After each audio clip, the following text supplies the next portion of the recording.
नमस्कार दोस्तों, SN electrical academy के यूट्यूब चैनल पे आप सभी का स्वागत है। दोस्तों, हम यूपी आईटीआई इंस्ट्रक्टर में आने वाले एम्प्लॉयबिलिटी स्किल के क्वेश्चनों को कवर कर रहे थे, जिसमें मैं इस वीडियो में कंप्यूटर के सेक्शन के क्वेश्चनों को कवर करूंगा और इसमें कंप्यूटर के हमने नेटवर्क टॉपिक से क्वेश्चनों को लिया हुआ है। कंप्लीट वीडियो वॉच कीजिएगा। इसमें से आपके यूपी इंस्ट्रक्टर में एम्प्लॉयबिलिटी पार्ट में इस वीडियो से ज़रूर क्वेश्चन मिलेंगे और वीडियो अच्छी लगे तो वीडियो को लाइक कीजिएगा और अपने दोस्तों में वीडियो को शेयर ज़रूर कीजिएगा।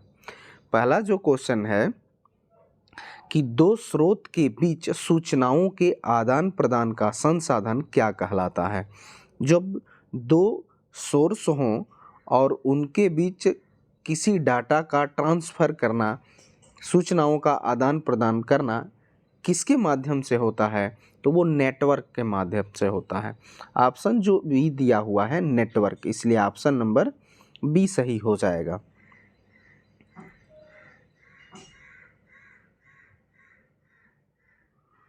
अगला जो क्वेश्चन है 2 नंबर, इसमें कहा जा रहा है कि लैन डाटा LAN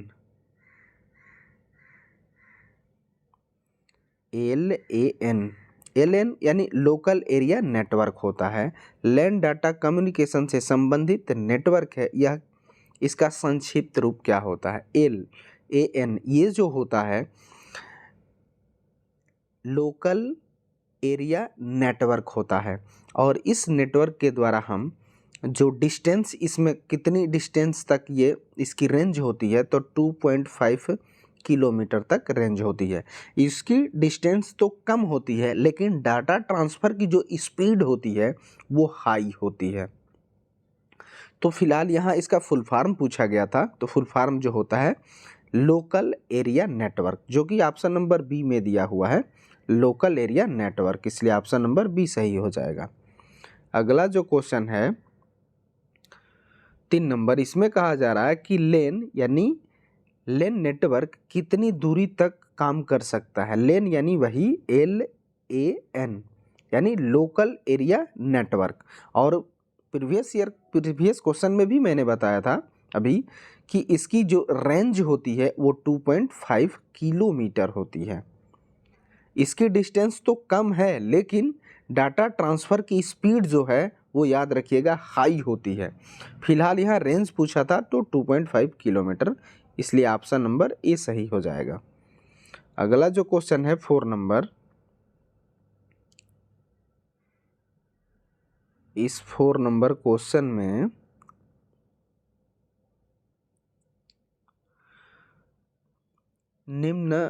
निम्नांकित में से कौन सी लेन की विशेषता नहीं है। इसके चारों आप ऑप्शन को देखिए तब ज़्यादा समझ में आएगा। 4 नंबर में कह रहा है कि निम्नांकित में से कौन सी लेन की विशेषता नहीं है। ऑप्शन जो ए है सूचना के आदान प्रदान की उच्च दर है, ये तो सही है। इसकी जो रेंज होती है, डिस्टेंस होती है वो कम होती है लेकिन डाटा ट्रांसफ़र की स्पीड जो होती है हाई होती है, तो ये सही है। बी जो है दूसरा ऑप्शन जो है सूचना का आदान प्रदान किसी भी दूरी के लिए मुमकिन होता है, ये भी सही है। सी जो है नेटवर्क सेट करने का खर्चा आमतौर पे कम होता है, तो ये भी सही है। डी जो ऑप्शन है 4 नंबर, नेटवर्क से जुड़ा कोई भी उपकरण एक दूसरे से संकुचित नहीं हो सकता, अलग नहीं हो सकता, जबकि लेन में अलग हो सकता है, इसलिए ऑप्शन नंबर डी सही हो जाएगा। ये इसमें नहीं होता है इसकी विशेषता में। अगला जो क्वेश्चन है 5 नंबर, इसमें कहा जा रहा है कि लेन ट्रोपोलॉजी कितने प्रकार की होती है। तो लेन ट्रोपोलॉजी जो होती है वो 3 प्रकार की होती है। एक होती है स्टार, एक होती है बस और एक होती है रिंग। ये 3 प्रकार की लेन ट्रोपोलॉजी होती है, स्टार, बस और रिंग।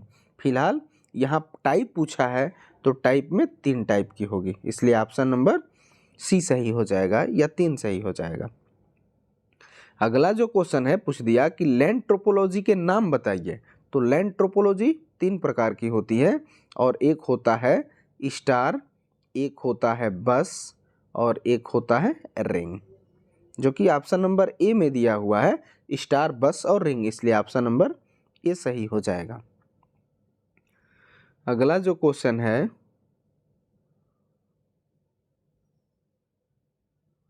7 नंबर, इसमें कहा जा रहा है किस प्रकार की ट्रोपोलॉजी के अंतर्गत सभी स्टेशन केंद्रीय स्टेशन को जोड़ने वाली पॉइंट टू पॉइंट हो सकती है।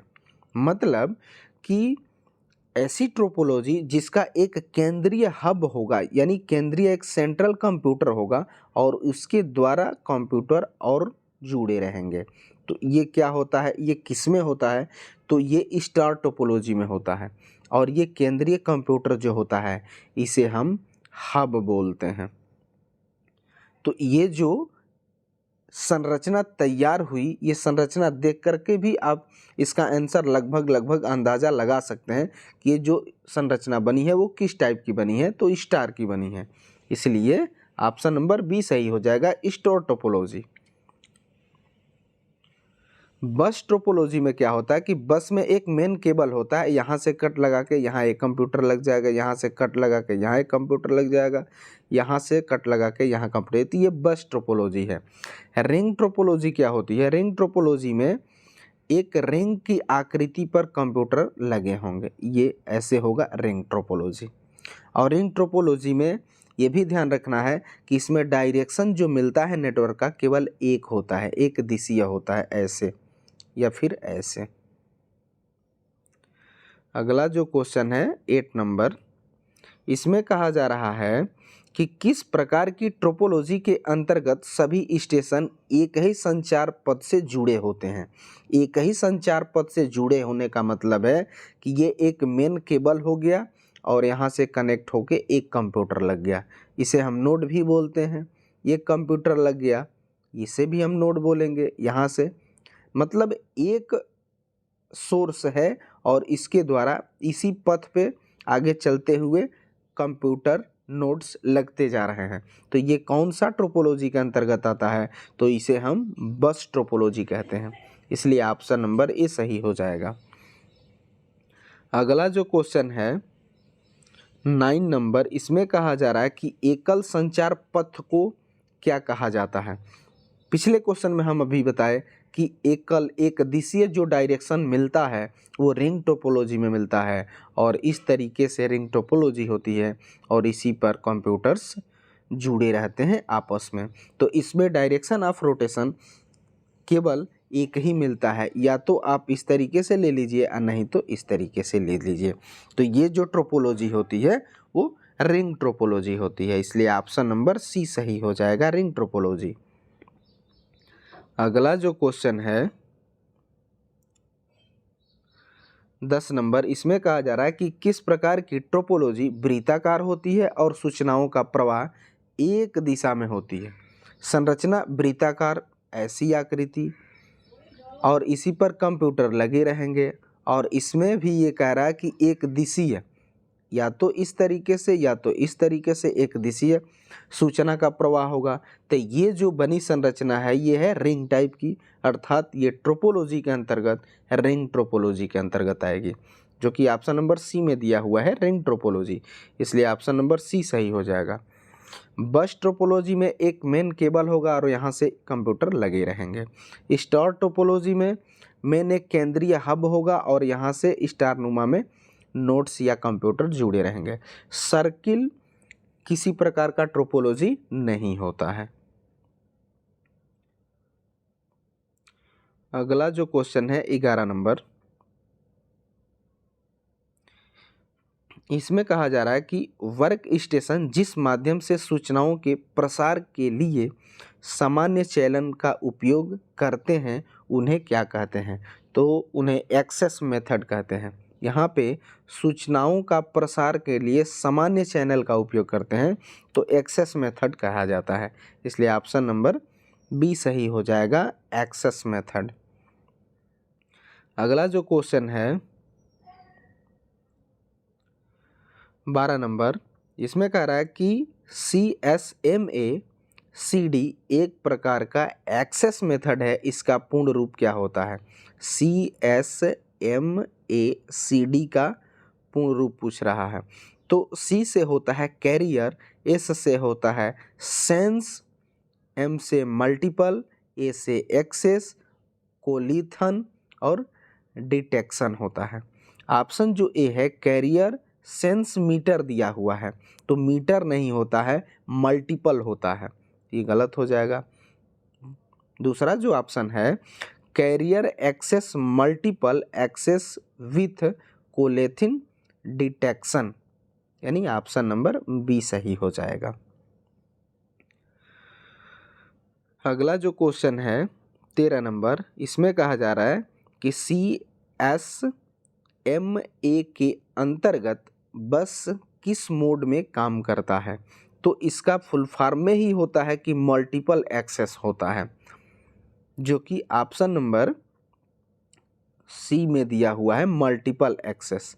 ये मल्टीपल एक्सेस के अंतर्गत आता है, इसलिए ऑप्शन नंबर सी सही हो जाएगा। सिंगल एक्सेस नहीं होता ना डबल एक्सेस होता है, मल्टीपल एक्सेस, मल्टीपर्पज के लिए अनेक कामों में इस मोड को हम प्रयोग कर सकते हैं, या अनेक मोड में इसको हम प्रयोग कर सकते हैं। अगला जो क्वेश्चन है 14 नंबर, इसमें कहा जा रहा है कि CSMA के अंतर्गत इंफॉर्मेशन फ्रेम के टकराव का पता किसके जरिए लगाया जाता है? तो मल्टीपल एक्सेस मोड में इसका डाटा ट्रांसफ़र किया जाता है CSMA के अंतर्गत, और इसमें इंफॉर्मेशन फ्रेम के टकराव का जो पता लगाया जाता है वो ट्रांसमिटिंग नोड होता है, जो कि ऑप्शन नंबर ए में दिया हुआ है ट्रांसमिटिंग नोड, इसलिए ऑप्शन नंबर ए सही हो जाएगा। और इसमें डाटा का ट्रांसफ़र मल्टी पर्पज़ में किया जाएगा या मल्टी मूड में किया जाएगा। अगला जो क्वेश्चन है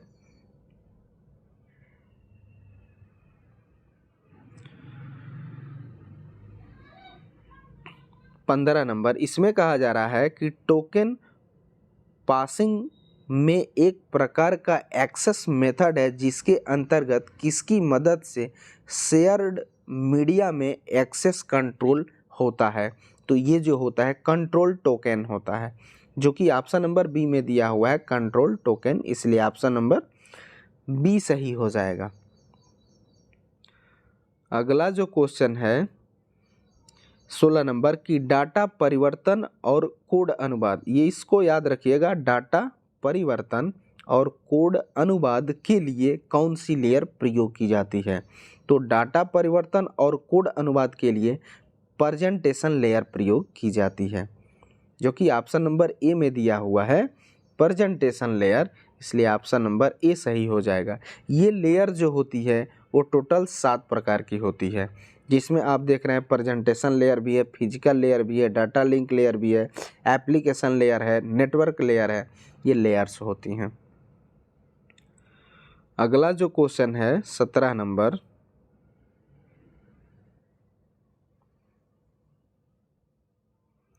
एप्लीकेशन के बीच संरचनात्मक अंतःक्रिया और संगठन के लिए प्रविधि प्रदान करने वाली लेयर कौन सी होती है? तो वो सेंसर लेयर होती है, या इसी को हम सेंसन लेयर भी कहते हैं, जो कि ऑप्शन नंबर बी में दिया हुआ है, इसलिए ऑप्शन नंबर बी सही हो जाएगा।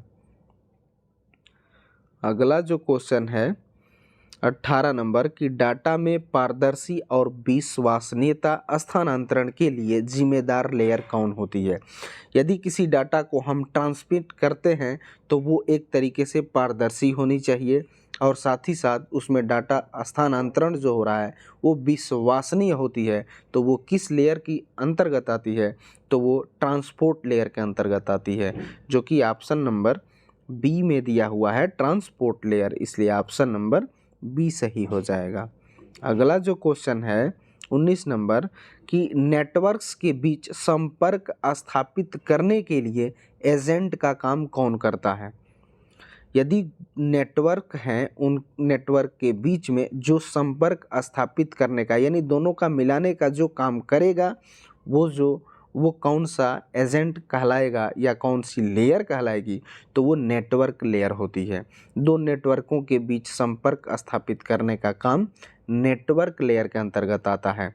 ऑप्शन जो है वो सेशन लेयर नहीं, ट्रांसपोर्ट लेयर डाटा ट्रांसमिट करने में ट्रांसपोर्ट लेयर काम करती है। डाटा लिंक लेयर दो डाटा को लिंक करने के लिए डाटा लिंक लेयर प्रयोग की जाएगी, तो भी नहीं होगा।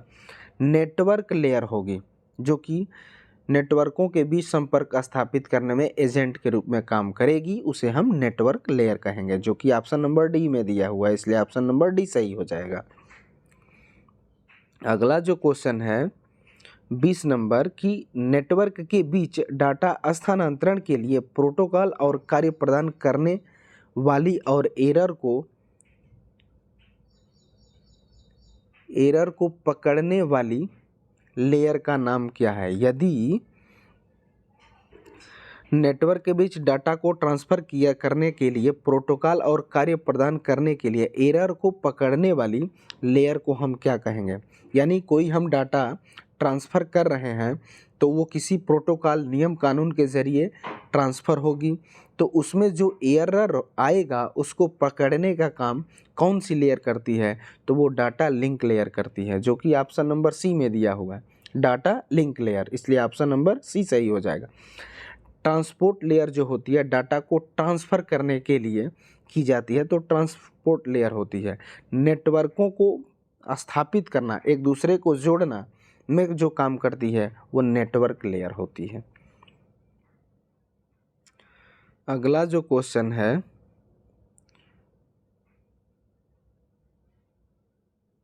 21 नंबर, इसमें कहा जा रहा है कि संचार माध्यम में डाटा के भौतिक संप्रेषण के लिए यांत्रिक, विद्युतीय, क्रियात्मक और प्राविधिक संबंधी मानक निर्धारण करने के लिए कौन सी लेयर होती है। इसमें एक ही आप वर्ड पकड़िएगा कि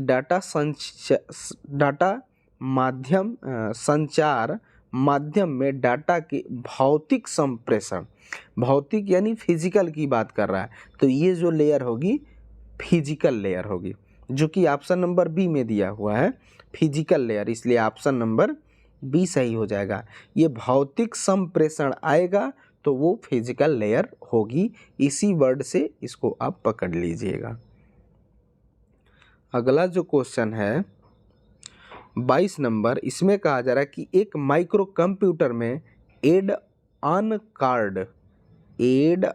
कार्ड के रूप में किसे इंस्टॉल किया जाता है। तो इसको आप याद रखिएगा, एक माइक्रो कंप्यूटर है और एड ऑन कार्ड के रूप में इंस्टॉल किया जाता है, तो वो किसको इंस्टॉल किया जाता है, तो वो नेटवर्क इंटरफेस यूनिट्स होता है, जो कि ऑप्शन नंबर ए में दिया हुआ है, नेटवर्क इंटरफेस यूनिट, इसलिए ऑप्शन नंबर ए सही हो जाएगा। अगला जो क्वेश्चन है 23 नंबर की एक या अधिक संसाधनों का नियंत्रण करने वाला समर्पित कंप्यूटर क्या कहलाता है, जिसमें लैन के लिए सॉफ्टवेयर और हार्डवेयर लगे होते हैं, तो वो सर्वर होता है, जो कि ऑप्शन नंबर ए में दिया हुआ है, सर्वर, इसलिए ऑप्शन नंबर बी सही हो जाएगा, सर्वर। अगला जो क्वेश्चन है 24 नंबर की फाइलों के लिए स्टोरेज स्पेस शेयर करने के लिए किस सर्वर का उपयोग किया जाता है। फाइल के स्टोरेज यानी फाइल का भंडारण करना है और उसके स्पेस यानी खाली स्थान को शेयर भी करना है, तो किस सर्वर का उपयोग करते हैं, तो हम फाइल सर्वर का प्रयोग करते हैं, जो कि ऑप्शन नंबर ए में दिया हुआ है, फाइल सर्वर, इसलिए ऑप्शन नंबर ए सही हो जाएगा। स्कैनर एक प्रकार का इनपुट डिवाइस होता है। मोडेम सर्वर जो होता है वो नेटवर्कों को जोड़ने का काम करता है। प्रिंट सर्वर जो होता है वो प्रिंटर के रूप में काम करता है। अगला जो क्वेश्चन है और ये अंतिम क्वेश्चन होगा 25 नंबर की लैन यानी लोकल एरिया नेटवर्क के अंतर्गत प्रिंटिंग के काम के लिए किस सर्वर का प्रयोग किया जाता है, तो ये फाइल सर्वर होता है, जो कि ऑप्शन नंबर ए में दिया हुआ है फाइल सर्वर, इसलिए ऑप्शन नंबर ए सही हो जाएगा। तो दोस्तों इस वीडियो में हम 25 क्वेश्चन को ही रखते हैं, इसका नेक्स्ट पार्ट ज़रूर बहुत जल्द आपके बीच लाएंगे। साथ ही साथ वीडियो अच्छी लगे तो वीडियो को लाइक कीजिएगा और अपने दोस्तों में वीडियो को शेयर ज़रूर कीजिएगा। साथ ही साथ चैनल पे पहली बार आए हैं तो चैनल को सब्सक्राइब ज़रूर कीजिएगा। तो इस वीडियो में बस इतना ही, तब तक के लिए बाय बाय, टेक केयर।